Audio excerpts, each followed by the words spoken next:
Part of 5.3, we're going to solve equations by using square roots. And remember, in the first part of the notes yesterday, I said you want to use this method when you don't have just an x term. As long as you have x squared and a constant, this is the method you want to use, okay? And so we need to recognize that when we take the square root of both sides in order to solve an equation, our answer can either be positive or negative. You have two different cases because if I'm solving x squared equals 9, x can be 3, because 3 squared is 9, or x can be negative 3, because negative 3 squared is also equal to 9. Because when you square something, you take that thing and you multiply it times itself. So positive 3 times positive 3 is 9, as well as negative 3 times negative 3 is also 9. So in order for us to solve this equation, we have to take the square root of both sides. And when you take the square root of both sides, you have to include the positive and the negative case. So what I want you to get from this is anytime we take the square root of both sides to solve an equation, on the right-hand side is going to be plus or minus. Okay? It's going to be plus or minus. And that's going to be one mistake that many of you will make. You'll forget the plus or minus. Okay? Now remember, the whole point in us solving these equations is for us to find those places where that graph crosses the x-axis. And when we looked at a graph of a parabola, if it crosses the x-axis, if that x-axis runs through that parabola, it's going to touch it in two places, not just one, in two places, okay? And so that's another reason why you have to think we have to consider the positive and the negative case, because for each one of these problems, we're going to solve them algebraically, and then we're going to go look at the graph and see what that means, and make sure that we understand what we're doing graphically, because that is very important that you understand what we're doing. Okay? And so this first example, we have 5/2 times x squared equals 180. Okay? Now, if we're going to solve for x, you know the first thing we need to do is we need to get it by itself, right? And so I have 5/2 that's multiplied to x squared. I need to get rid of that fraction. And the easiest way to get rid of a fraction is to multiply it by the reciprocal, because then it makes it equal 1. Okay? And when we're multiplying, when we have something that's multiplied or divided to our variable, when we have something that's multiplied or divided to our variable, we need to get rid of it. The way we get rid of it is we make it equal 1. Okay? If it's added or subtracted, we make it equal 0. That's how we get rid of it. But if it's multiplied or divided, we have to make it equal 1. And so 5/2, to get rid of that, we can multiply it by 2/5. Because what happens? It ends up being 10 over 10, which is just 1, right? But if you do it on the left, in order for it to stay equal, what an equation is, it's something equal to something else. If the left side has to stay equal to the right side, then whatever you do to one side, you have to do to the other. So when we do this, this equals 1, leaving us with just x squared. But I have to multiply the right-hand side by 2/5 also, okay? And so you use your calculator and you do 180 times 2, and then you divide it by 5, and you'll get 72. So some number squared is equal to 72. Well, I don't want x squared, I just want x. And so we said yesterday, if you take the square root of something squared, it's just itself, right? And so the only way to get from x squared to just x is to take the square root of it. Because the square root of x squared is x. Okay? But again, if it's an equation, what you do to one side, you have to do to the other. So if I take the square root of the left, I have to take the square root of the right. So x is equal to plus or minus the square root of 72. Okay? It can either be positive or negative. Now, the only thing we have to do now is simplify that square root of 72, just like we did yesterday. Simplify that square root. So 72, can I break that apart into a perfect square times something? Well, 9 times 8, 9 is a perfect square, but 8's not prime, so there might be a bigger one.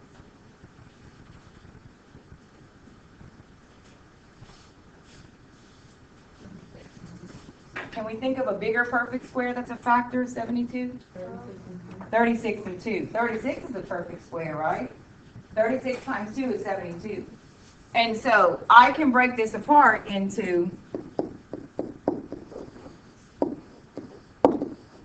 72 is 36 times 2, right?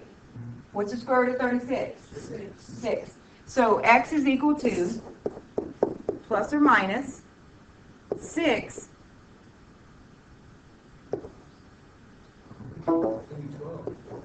times the square root of 2.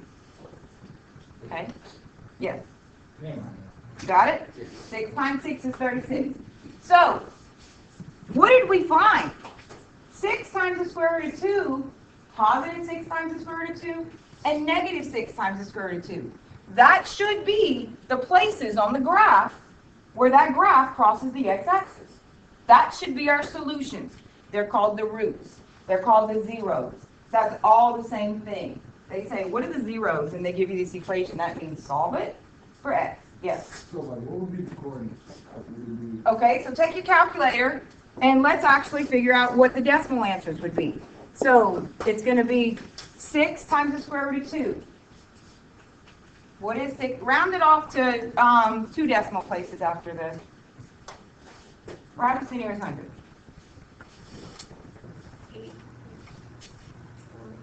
8.48. 8.49. Did everybody get that?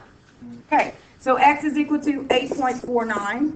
That's one place where it should cross the x-axis. Now, do negative, which should be negative 8.49. Okay? So, take your calculator now. Let's go look at what the graph is. Now, in order for you to put it in y1, you have to make this set equal to 0, because it's just y equals, right? You can't put another equal sign in y1. You can't put y equals 5/2 x squared equals 180. You can't put that, okay? And so, anytime you have to put an equation in for y1, you need to set it equal to 0, which just means we take this 180 and move it to the left.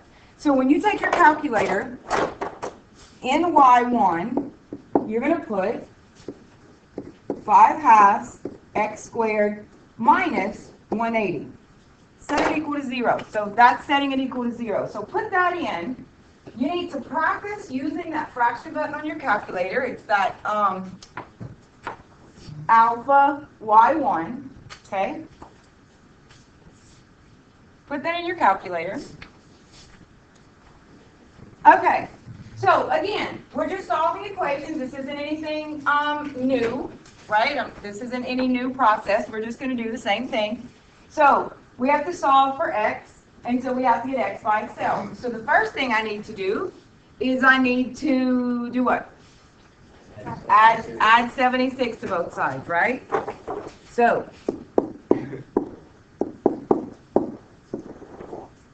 okay, because I have to get x by itself. So now I'm left with 4x squared equals 80. Okay? All right? So now, what do I do? Divide by 4.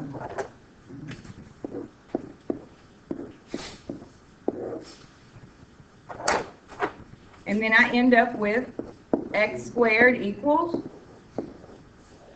20. Okay?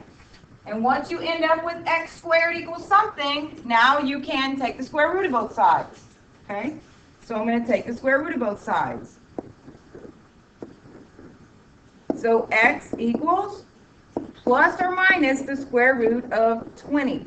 Don't forget the plus or minus. Do not forget the plus or minus. Yes? So I like to test the quiz, and we go put the plus and minus so we can get credit for it. Well, what's going to happen is your answer choices will have 2 answers.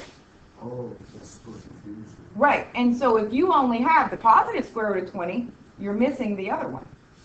Do you understand what I'm saying? Yes. Are all your tests equations like what, just like that? No, not all of them. Yes.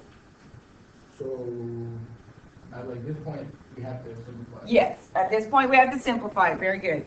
So, the square root of 20 can be broken down into 4 times 5, right? So, 2 square roots of 5, yes. So, it crosses the x-axis at positive 2 times the square root of 5 and at negative 2 times the square root of 5. So what I want you to do is I want you to go and look at the graph. I want you to put this into your calculator and look at the graph. Now, what do I need to do in order to be able to put this in my calculator? Clear out that. I have to make one side equal to 0. So I need to move this 4 over here, right? So what happens when I move the 4 over here? It becomes negative 80, right? So when you put in your calculator, we have 4x squared minus 80. Because when you subtract 4 from both sides, this changes to minus 80. So this is what you'll put in your calculator, 4x squared minus 80. And go look at the graph. Okay? So what I want you to make these connections between solving these equations and what that means on the graph. Okay? Make the connection between when I'm solving for x, that is telling me where that graph crosses the x-axis. That is what it's telling me. Okay? Okay. Here's example 3. We're doing the same thing, except that I can't add 2 to both sides because it's trapped inside that parentheses. That whole expression is squared. But that's okay. I can get rid of that squared, again, by taking the square root. But I just have to take the square root of the whole thing. Okay? So I'm going to take the square root of this. The square root of anything squared is itself, correct? So the square root of x minus 2 squared is x minus 2. So this is just x minus 2, okay? But if I take the square root of the left, I also have to take the square root of the right. Okay? What is the square root of 16? 4. Except that when I take the square root, I have to consider plus or minus. So it's plus or minus 4. Yes?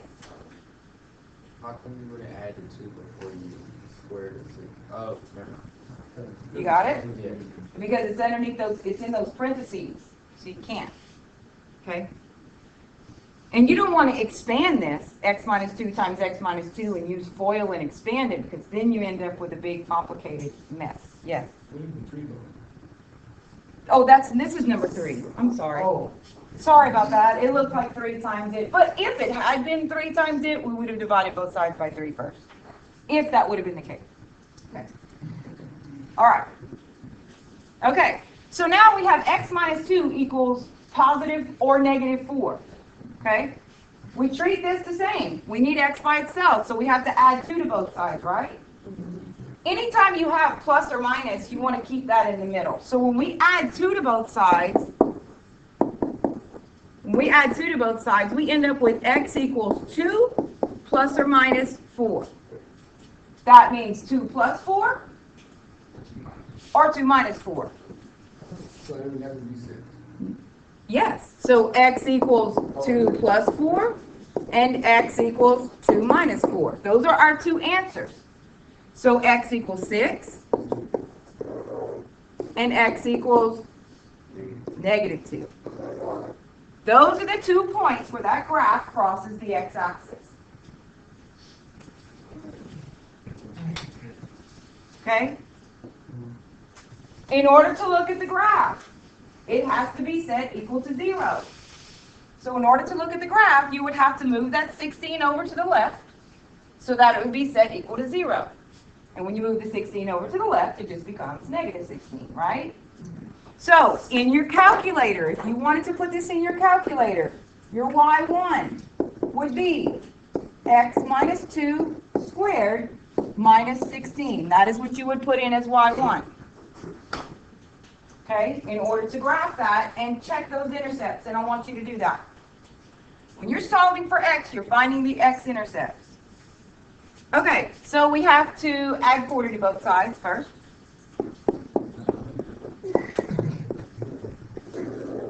Okay, so then we end up with 2 times a plus 2 squared equals 90. Divide everything by 2. So you have a plus 2 squared equals 45. Okay. Everybody good? Okay. So then we take the square root of both sides. So then we have a plus 2 equals plus or minus. Don't forget the plus or minus. 45 is 9 times 5, right? Square root of 9 is 3. So it's 3 square roots of 5 is what square root of 45 should simplify to. Okay? Anybody confused on the 3 square roots of 5? Okay. And so now, to get a by itself, we subtract 2 from both sides, right? To get a by itself, we subtract 2 from both sides, right? So, a is equal to negative 2 plus or minus 3 square roots of 5. You cannot add the negative 2 and 3 because the 3 is multiplied. It's attached to this. Can't separate it from it, okay?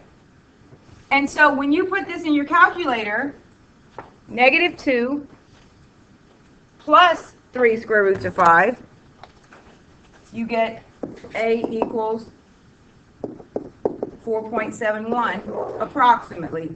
A little wavy equal sign means approximately equal to.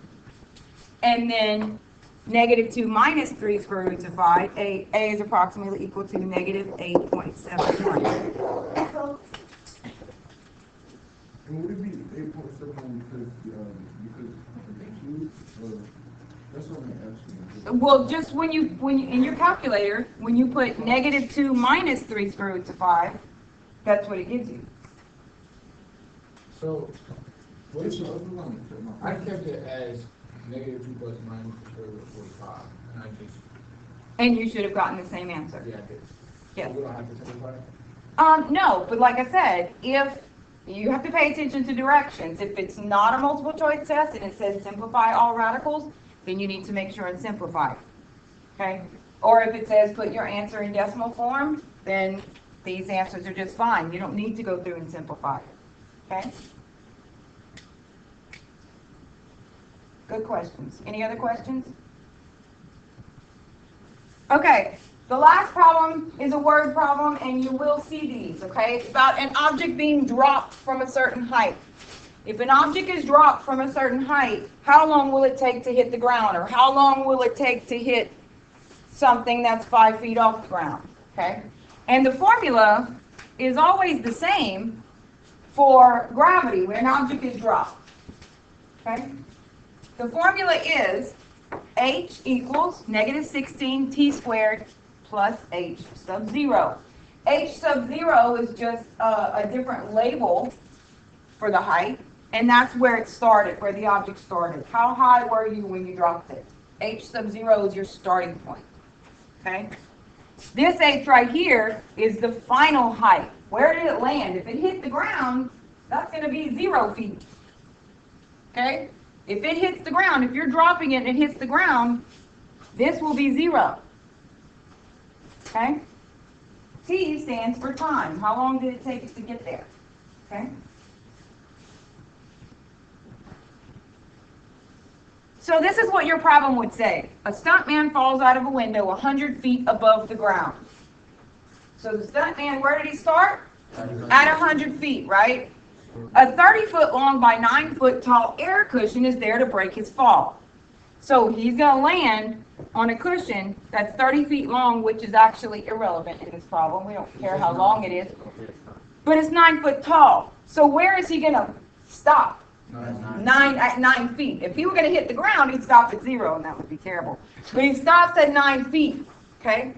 So how long in seconds will he be in the air? So we have to use that information. I drew that picture. The original problem didn't give you a diagram to go with it. Yes? So, No. Okay. So this is his final height. What's his final height? Where does he stop? 9 feet. We don't know T. That's what we're trying to find. And where did he start? At 100 feet. Okay? So from this, all we have to do is solve for T, and you can do that.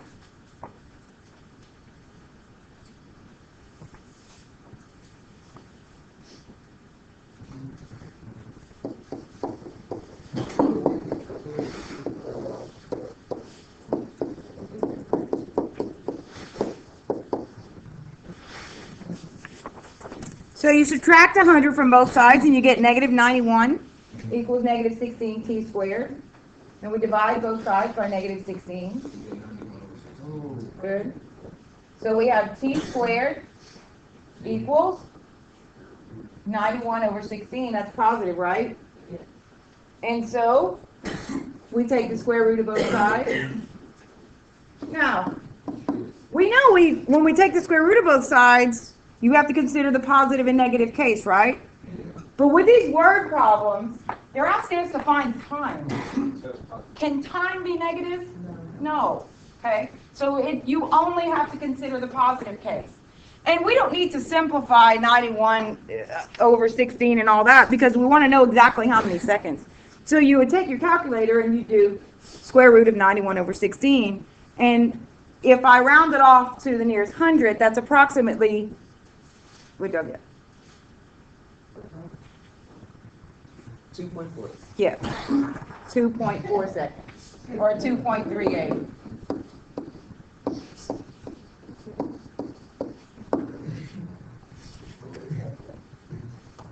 Everybody get that? Section 5.4, it's a lot of the same things that we're doing right now. We're going to talk about complex numbers, imaginary numbers, like my fancy thing over here. Square root of negative 1 is I. Do y'all know what this is? I, What's that? 2, Nope. What's 2 to the third power? 3, Calculate it. 8. 8. 8. I 8 power. We know pi. Does anybody know what this stands for? No. That stands for sum. That's the sum. I ate some pie and it was delicious. I'm a nerd. I know. Okay. Okay. So we're going to talk about imaginary numbers. Okay? Now, we're going to solve these equations, and the equations that we're about to solve are going to have I in them. Okay? And the reason why they're going to have I in them is because, again, they're still quadratic equations. They're parabolas, but they don't cross the x-axis. Okay? They're way up above it or below it. They don't cross the x-axis. So remember I said yesterday, they still have solutions, but they're imaginary solutions. Okay? And what you need to know is that the square root of negative 1 is equal to I. So when we simplify these square roots, if you have the square root of a negative number, now if you try to put a square root of a negative number in your calculator, it's going to give you an error. Okay? You can't have the square root of a negative number because it's an imaginary number. Okay? Because it doesn't exist on a regular XY plane. It's not there. Okay? It's an XYZ plane, which we're not actually going to get into. But for these purposes, when you have the square root of a negative number, all you're going to do, if it's negative, you're going to change that number. You're going to break it apart into negative 1 times that number. And the square root of negative 1 is I. So an I will come out. And then you'll simplify the rest of it like you normally do. Okay? And so let's look at the square root of 16. Square root of negative 16. Okay. Now, square root of negative 16, we can break this apart. And again, this is a step that you'll eventually not have to do. Okay? We know that this is 4 times negative 1, right? 16 times negative 1. I got a step ahead of myself.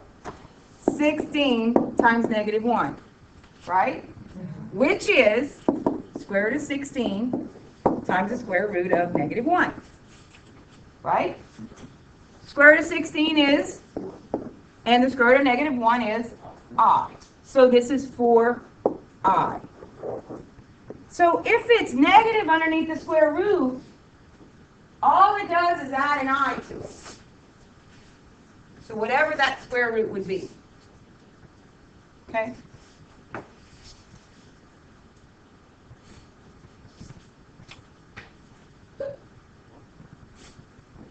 So, the square root of negative 16 was 4I, which is the square root of negative 4. Nope, negative 4. 2I. What's the square root of negative 36? 6I. What's the square root of negative 100? 10I. Okay, so are y'all seeing this pattern? Okay. So let's look at the second one. Square root, we just did. Square root of negative 64 is what? 8i.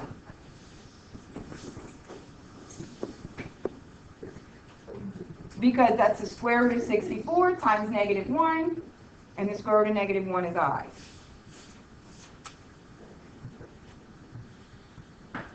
Square root of negative 24. Now, that's not a perfect square. 24 is not a perfect square. So we're going to break this apart into, we know that because it's negative, I can take out an I, right?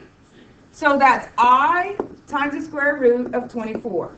Now all I need to do is simplify the square root of 24 like we already know how to do. So we choose square root 60. Right? We're using our 60. Yes. Yes. 24 is 4 times 6, right? So, yeah, no, I knew what you meant.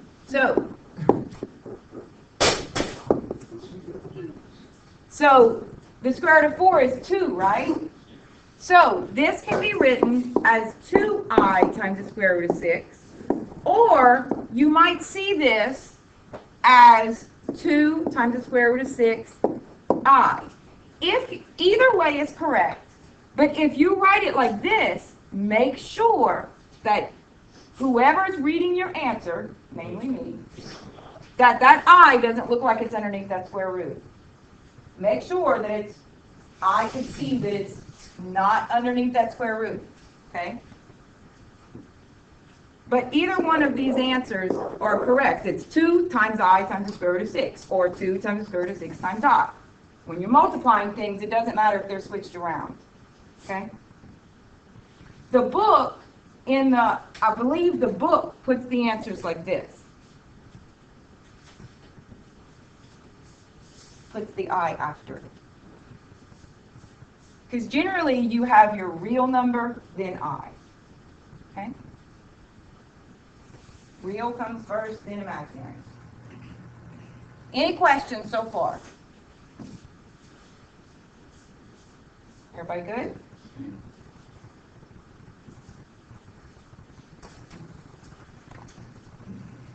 Okay, so now let's look at our equations. This is the same thing we were just doing, except that this time we're going to end up with a negative underneath the square root. Okay? And so to solve this problem, first thing we need to do is we need to subtract 5 from both sides, right? So subtract 5. So then we have 3x squared equals negative 6. Okay, now what do? Good, divide both sides by 3. So we have x squared equals negative 2. So now what do? Square root both sides. Square root of x squared is just x. I can't simplify the square root of 2, right? So this is just square root of 2 times I, plus or minus. Do not forget the plus or minus. So positive square root of 2 times I, and negative square root of 2 times I. So that's 2 answers. X equals positive square root of 2 times I, and x equals negative square root of 2 times I. So we just graph this just like you graph those? Yes, now go graph it. So to graph it, it has to be set equal to 0, right? So y1, I have to get rid of this negative 1, so I'd add 1 to both sides. So it'll be 3x squared plus 6. Now go look at what that graph looks like. You should see that it doesn't cross the x-axis.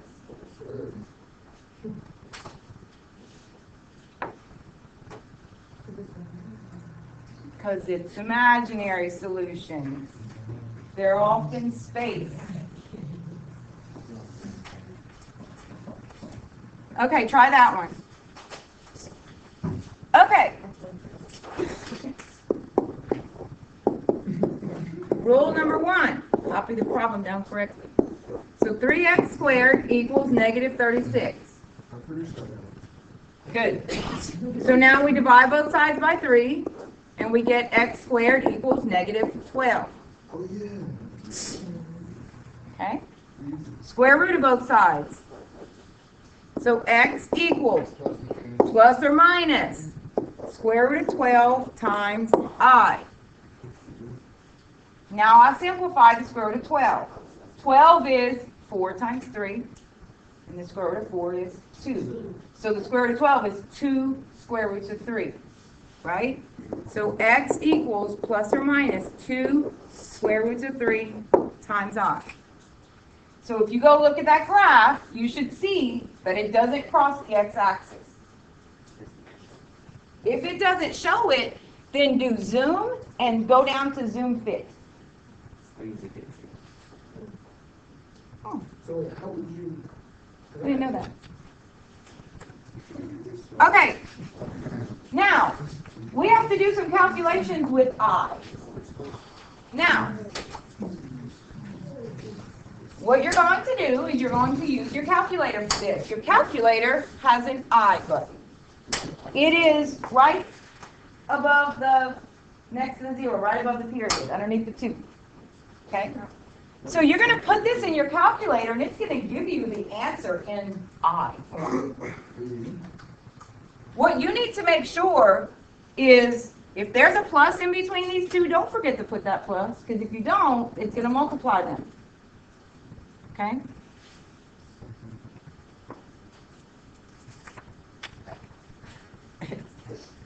So for number 5, you should get 9 plus 2i.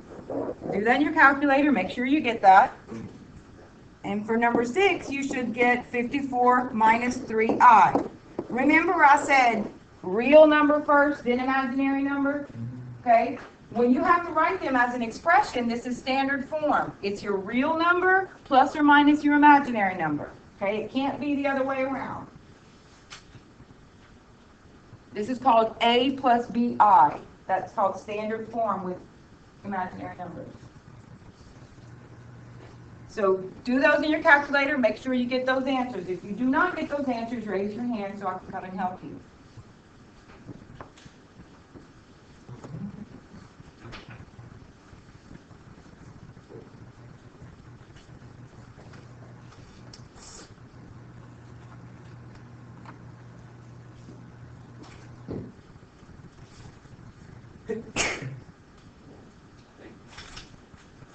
And it's, what if we had something like this? Don't start putting in your calculator just yet. If we had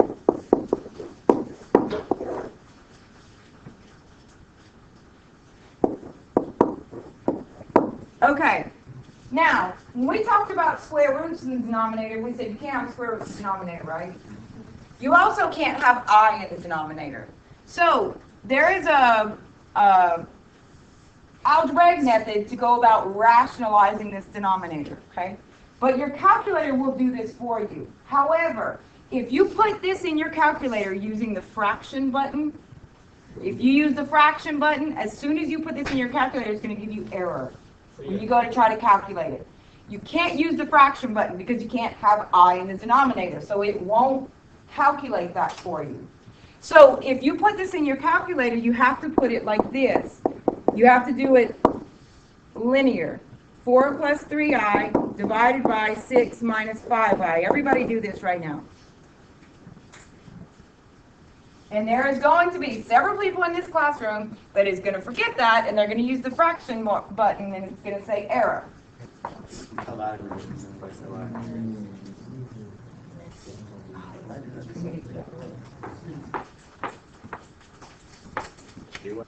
So, after you change it back to fractions, that's what your calculator will give you.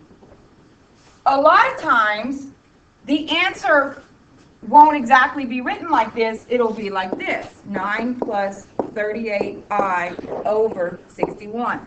That's the same thing. Those two are the same thing. Okay? So, depending on how the answers are given, it could be given like this or it could be given like this. It's never going to be given in that big, long decimal form. okay?